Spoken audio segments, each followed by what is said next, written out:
Well, our next guest had a front row seat to the royal family from inside the household. Paul Burrell spent 20 years working alongside the royals. He started as a footman to the Queen before becoming Princess Diana's butler, regularly crossing paths with Prince Phillip. From a life in service to a life as a celebrity, Paul Burrell's time as Princess Diana's butler gave him a rare royal insight that the world craved. She told me that she had been given a ring and asked me what to do with it. And I said, fourth finger, right hand. He spent a decade by Diana's side. Wasn't I a lucky guy? I know. To look after the most beautiful woman in the world. Before that, he served as the Queen's footman, even travelling with Her Majesty overseas. It meant he saw the real Prince Philip, the one who took a shine to Diana, convincing Charles to propose and eventually counselling the young pair when their marriage started to fail. There were many arguments behind closed doors. Their relationship was not one of a great love affair. In the beginning it was. Those boys were born out of love, but then it went sadly wrong. And Paul Burrell joins us now from London. Good morning to you. There was clearly a soft side to the Duke, wasn't there? What was he like? Yes, there was. And good morning to you and everyone watching. Yes, it's a very sad time for Her Majesty, and my thoughts are with her. And yes, the Duke did have a very soft side, and he was a very funny man.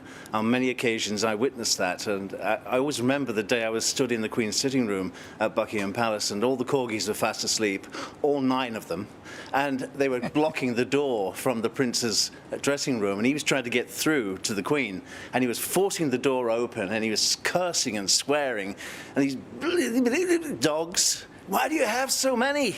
And the Queen, as calm as a cucumber, stood there and said, but darling, they're so collectible. And that was Her Majesty. They were yin and yang. Prince Philip's contract was to be funny, he was to be outspoken, and yet the Queen just retains her humility and her quietness. They were a perfect couple, and I've been thinking about her sleeping at Windsor in her tower, in her bedroom, and looking at that dressing room door in the corner of her room and thinking, he's never going to come through that door again. Yeah. And that's so sad. Yeah. She's suddenly realised she's lost the captain of her ship. She's lost the CEO of the House of Windsor, and nobody can fill that void. And now, for the rest of her life, she will live in Windsor Castle. I don't think she will ever go back to Buckingham Palace, and she will stay there and remember those happy times. Do you know COVID in England? We've been in lockdown for forever, it seems. And what it did was, for the Queen and Duke, it brought the Duke back into the Queen's orbit because he'd retired to Sandringham, and then he suddenly found himself back at Windsor Castle and in HMS Bubble at Windsor Castle, and the Queen and the Duke, 2 old people, sat there reminiscing about their life and about the funny times, and of course Australia. And you know they adored Australia, and I came to Australia with them. I came and stayed in every government house in Australia, and they loved the people of Australia. Right. And I'm sure you're now thinking of your sovereign, who's bereft and has lost her wingman. So you don't think she'll go back to Buckingham Palace, that she will just stay in Windsor Castle for the rest of her life? I do. I do, because Buckingham Palace is the office, it's the London headquarters of the royal family, but the Queen's home now is Windsor Castle, and I think it's easy for her to stay there. She's just had 2 new corgi puppies, which take her outside, and you said the beauty of dogs is they take you out. They take you out into the fresh air, they make you exercise, and you meet people.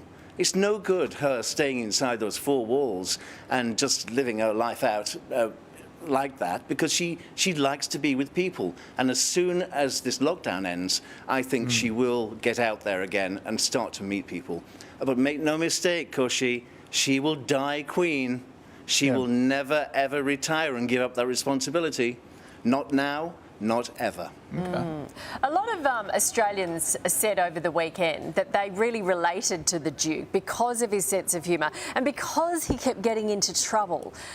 Is that how the Brits find him?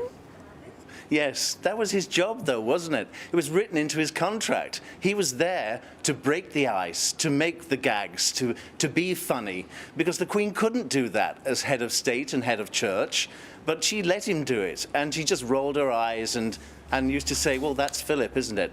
And you know, at night time, he used to call her Cabbage. That was his nickname for her. Can you imagine the Queen being called Cabbage? Not really. I think where did it's just cabbage come about? a term of endearment. How did that come about?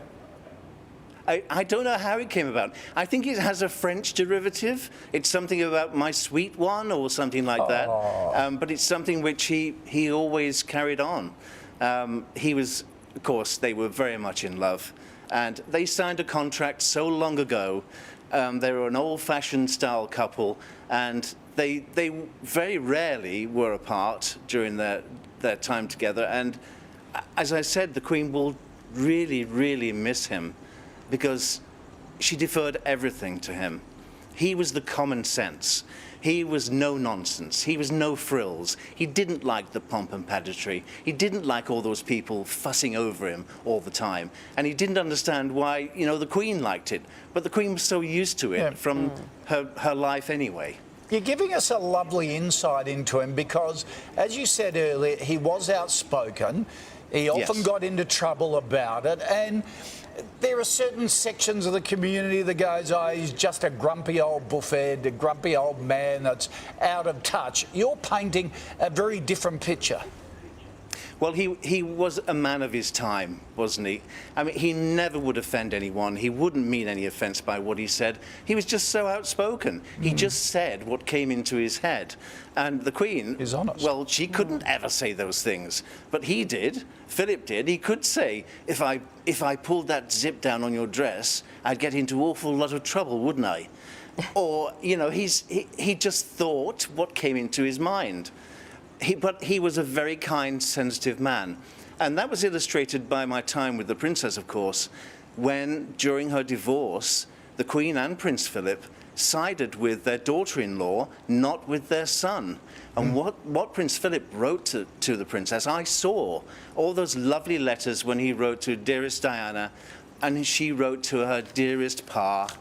And he said to her, and his words were exactly, Mamma and I cannot understand for the life of us why Charles would choose Camilla over you.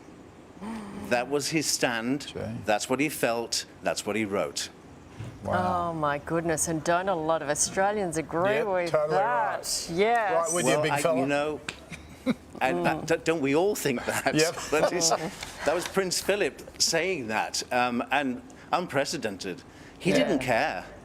He just said what he thought. Which is that was his endearing quality to a lot of people over here. Paul Burrell, thank you very much. What a fascinating insight, you know, from someone who was there for all those years. Thank you.